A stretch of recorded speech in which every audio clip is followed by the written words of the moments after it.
RiscoWhite House by Risco Singular, Arquitectura in Barcelinhos, Portugal. It is located on the south bank of the River Cávado, in Barcelinhos, offering a wide green landscape immortalized by the palace of the Dukes of Bragança and the medieval tower.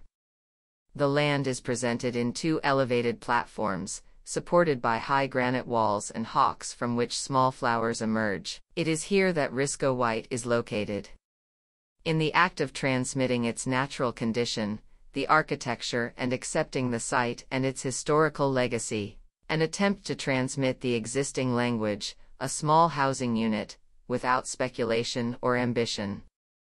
RiscoWhite appears to us as a striped white concrete block, torn silently, that extends along the lowest platform where the volumes gravitate in the serenity of the place, in a game of two heights that enjoys its immense landscape.